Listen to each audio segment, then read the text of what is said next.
Diary of a Town Planning Student, Episode 1.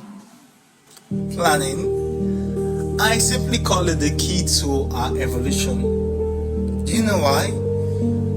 We simply cannot achieve anything without planning. Like, everything we do literally boils around proper planning. You know, someone once said, after God, planning comes next. And I tend to agree with that. Now, before we proceed, let's start by defining what planning is.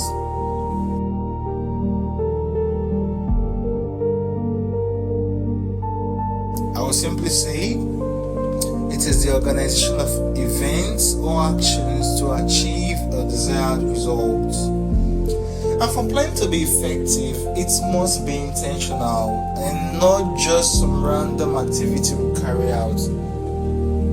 Well, my focus is on urban planning, at least that's what the story is all about, not just planning. So let's talk about urban planning.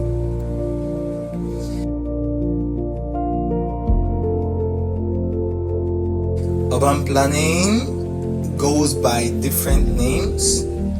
Some call it urban planning, town planning, city planning, metropolitan planning, urban and regional planning, city and environmental planning, city and metropolitan planning, and what have you. The names are so much, but let's just leave that for now. Well, I simply like to call it urban planning for short. It's easier that way. Yeah, no stress. So it doesn't necessarily imply that it is limited to cities alone, but it encompasses every aspect of our planet, including our towns, our villages, our mega cities, regions, and what have you. You can keep listening to them, and it goes on.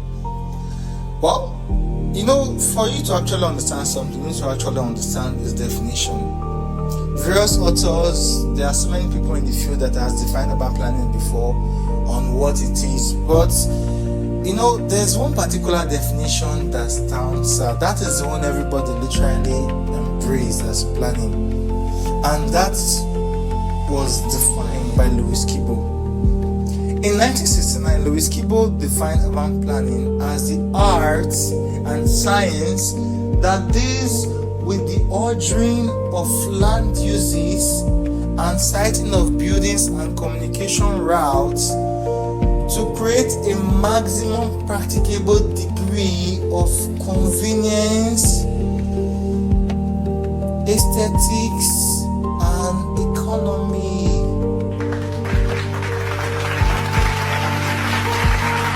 Well, as great as this may sound, I don't really think it is an all-encompassing definition. So what did I do? I modified it to suit my own purpose, and I simply defined it for me as the act of making society habitable for all through deliberate and coordinated effort.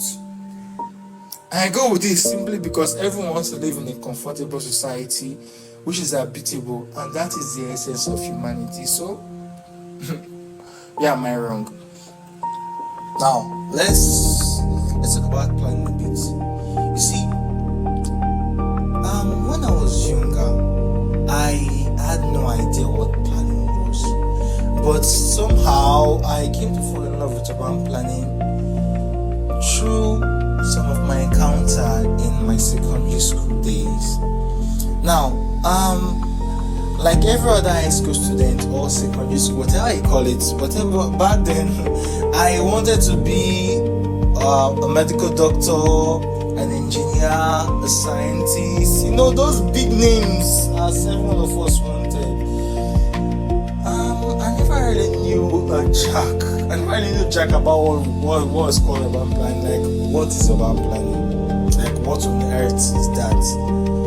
If only I had known it, what it was back then, maybe I would have probably tried it or probably learned about it more, but I had no idea, and so I never really saw it as my profession. But today, I think we can all agree that my writing this diary simply means I'm somewhere, or probably I'm going somewhere with the urban planning profession. Now, Where are my manners? I'm sorry. I didn't really quite introduce myself, and so this is me. My name is Magnificent.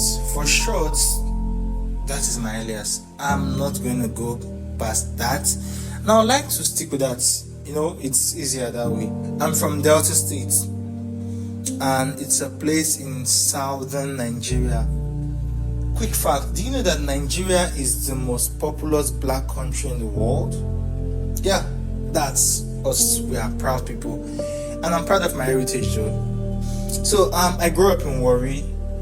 In Warri, the environment was a bit chaotic and organized at the same time. It's quite funny, but yeah, that's it. So growing up as a young boy, I always walked the street wondering why there was so much traffic, even though the city seemed to be so organized.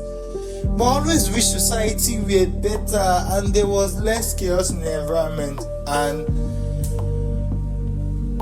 we had no say. Let's not talk about the menace of indiscriminate refuse dumping, the open drainages we are seeing, the indiscriminate roadside parking, the traffic jams, the dilapidated buildings. In fact, it was chaotic back then. There was crimes, there was burglary. These were to mention but a few. I never really understood that these were simply what made the environment. And that's what we called environmental identity. Now, environmental identity is simply what the environment is known for.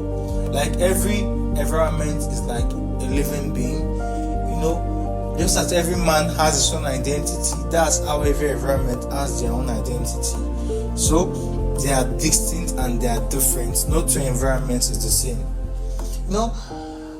This is what made up my environment. But as a child, I was tired of the whole scenario, and I wanted a way for society to change and become better than it is. The one thing about my environment was we never really had a say on what happened in the environment. We just needed to adapt to it, and the little we can do to make it better. But I had little knowledge about things back then, and so you cannot really fault us for how it was. It was simply the times. So back to what I was saying. The environment was hot. In fact, it was always hot. Beneath the fact that we are located really like beneath.